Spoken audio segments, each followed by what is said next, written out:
In his debut episode of Star Wars Visions, we saw one of his many adventures in the Outer Rim fighting against the Sith warlords, doing so in order to save a village planet of innocent people. Greetings, acolytes of the Force, and welcome back to the archives. The dark side Sith Order has always been the ones that remained at the top when it came to those who wield the dark side itself. While we have talked about many other organizations in the past that were affiliated with the dark side, or at least dark side adjacent, very few, if any, can match the chaotic influence and domineering power of the Sith Order. From the very beginning, most every Dark Lord that comes from the Sith are the ones driving the change in the galaxy by conquering planets and challenging the Republic and Jedi. And because they are so prolific in combat, that's why the dark side mostly focuses on them. They usually are the ones doing the slaying of Force sensitives by the hundreds, thousands, and sometimes millions. Most Force sensitives, especially Jedi, are incredibly tough to kill, even if one has the Force themselves. But Sith just seem to specialize in the killing of Force sensitives and nullifying all rivals. Beyond this, Sith are nasty, cruel, and an evil bunch that seems to go unchecked most of the time.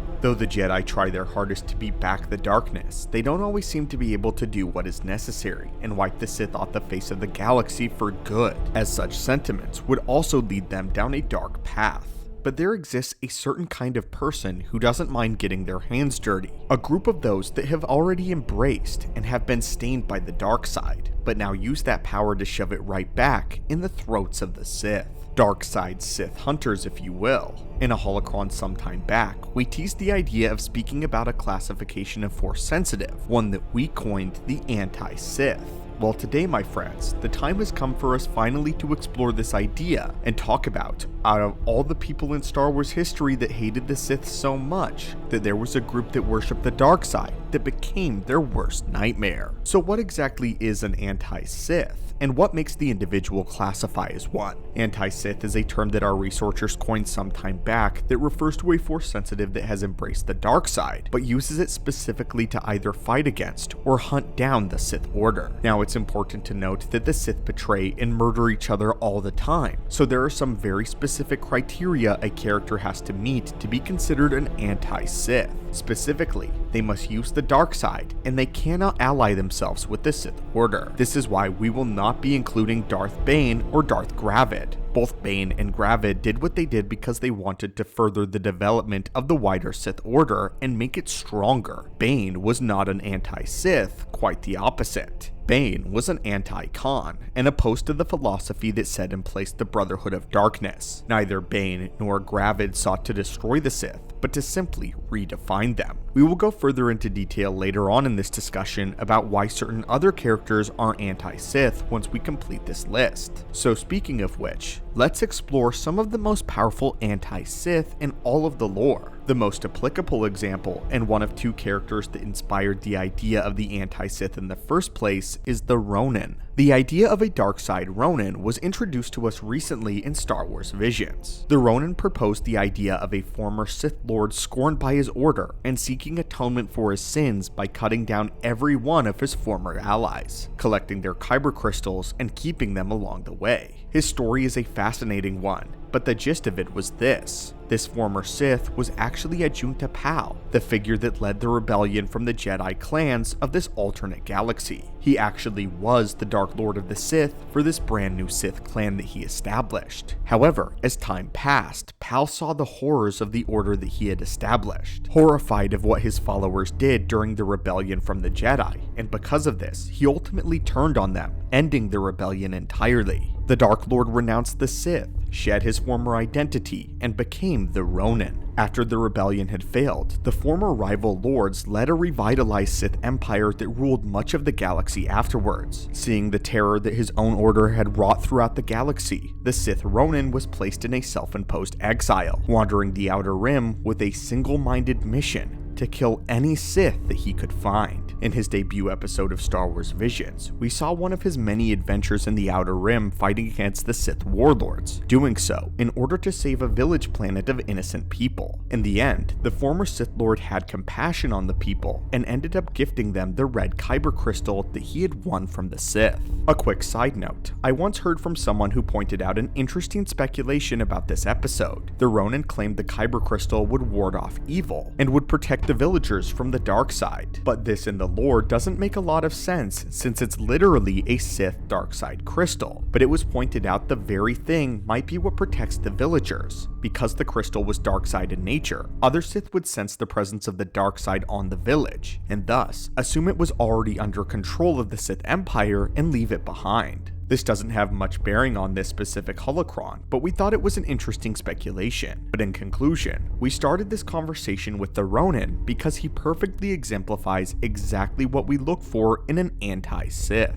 The one who started the rebellion in the first place, a former one Dark Lord of the Sith that turned on his brothers and sisters for the path of righteousness, using the evil power that he discovered for a force for good, or at least for less evil. But now let's move on to a Sith Lord who can actually be sourced as a quote-unquote good Sith, or an anti-Sith. This Sith Lord existed during the time of Revan, and even interacted with Revan directly. He was a part of the reconstituted Sith Empire whenever they were still hiding in the unknown regions. This Sith would come across Revan whenever the Jedi made his journey back to the unknown regions in order to discover the secret of what turned him to the dark side. Darth Malgus, another Sith of this empire, eventually captured Revan and kept him within a dungeon, secured and secret from the eyes of the Sith Emperor Vitiate. Lord Scourge was one of her underlings at the time and would regularly visit Revan within his cell. Scourge had become fascinated with Revan, the idea of balancing the light and the dark, and found Revan captivating. Scourge himself was fascinated with the idea of finding balance within the Force even though he was a Dark Lord. Not only this, but Scourge also experienced visions of the future, something that was extremely rare for the Sith of this era. And following these visions, the only person Scourge could think about that could decipher them was Revan. Revan played with Scourge's mind and did what he could to manipulate and convince him to help him escape, but this was only partially successful. Lord Scourge remained loyal to the Sith only for a time until he discovered the truth of Emperor Vitiate. He discovered that the Emperor was an absolute monster and a madman. Scourge had found Vitiate's original homeworld of Nathema, and how Nathema was literally devoid of all life and all traces of the Force. With a new resolve to not be a part of Vitiate's madness, Scourge made a plan to work with Revan and the Jedi Mitra Surik to overthrow and destroy Vitiate. Scourge would aid in breaking Revan out and help him escape from Nyrus. However, when the time came to face the Emperor, Scourge realized that his visions foretold the failure to destroy Vitiate, at least at this point that he had seen.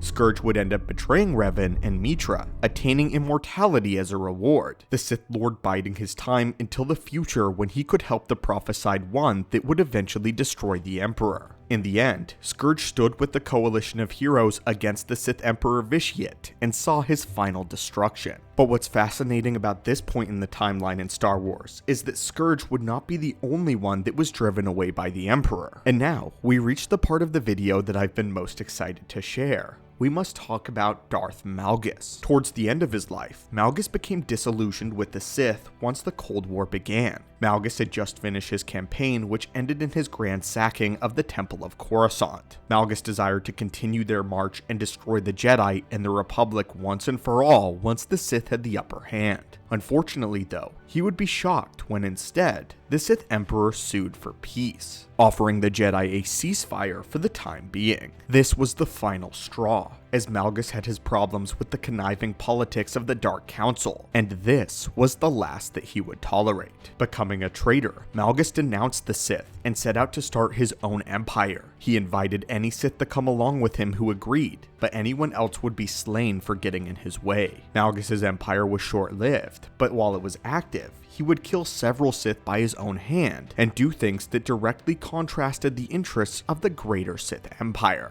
His plans, though, would ultimately fail and he would be brought to justice. To finish off our examples, we thought it would be appropriate to bookend this count with the second person that inspired the list, and that is the Sith Lord Darth Red, a man we recently talked about in a latter video. A Dark Lord who was known for seeking the destruction of the Sith once and for all, existing during the Legacy era of the galactic timeline, somewhere around 124 ABY. Darth Red, a man who became a Sith against his own will, and was punishing the Order for every moment that he suffered under it. As the story goes, Red was a man who was gifted enough in the Force to liberate his home planet from oppressors, and inspired many stories of the Jedi, becoming legend in Jedi and Sith lore alike. In order to destroy the invaders, the man fashioned himself a metal sword, one that would become the planet's ultimate symbol of a protector. Red carried on this function for a time, until the reign of Darth Krayt's Sith Empire. Soon, a fully formed Sith Lord invaded Red's once peaceful planet, with Krayt humiliating him in a duel one-on-one,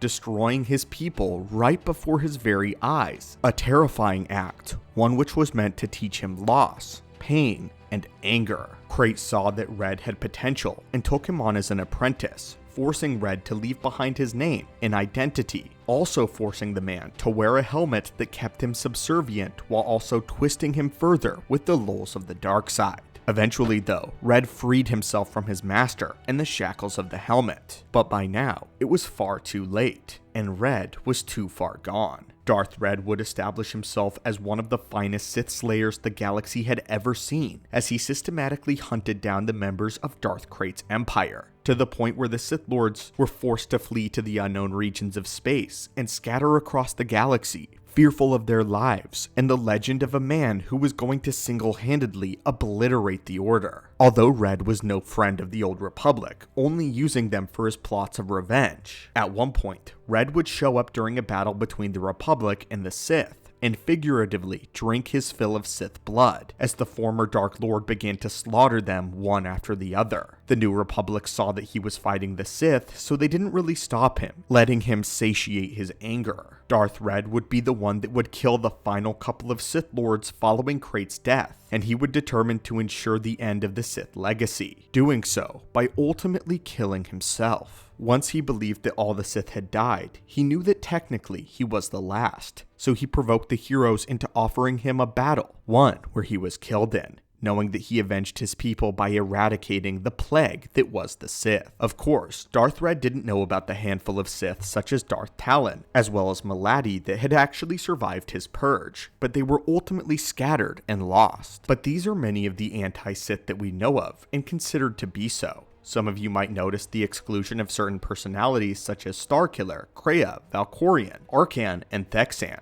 We didn't include Starkiller because he was technically classified as a Dark Jedi. While he indeed used the dark side, he would eventually learn to embrace the light from being taught by Jedi, and he would focus more on his mission on trying to save the galaxy, protecting the ones he loved, therefore operating more through the light side of the Force rather than the dark in a path for revenge. So for this reason, he is not an anti-Sith.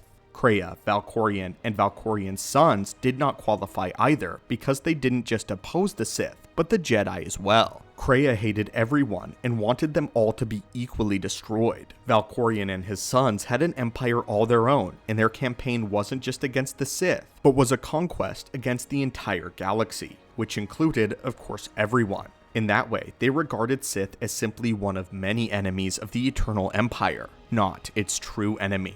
Anyway, I believe that we actually need more anti-Sith.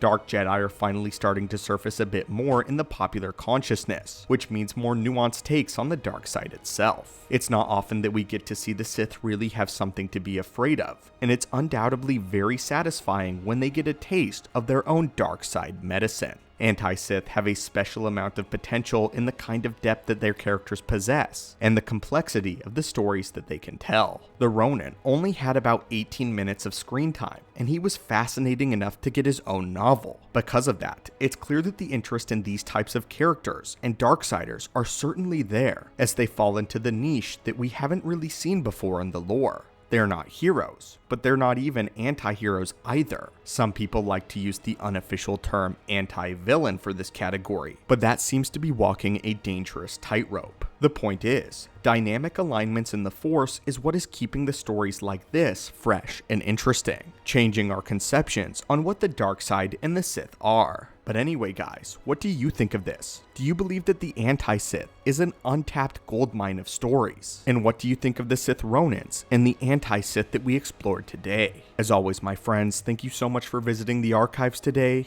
and may the Force be with you.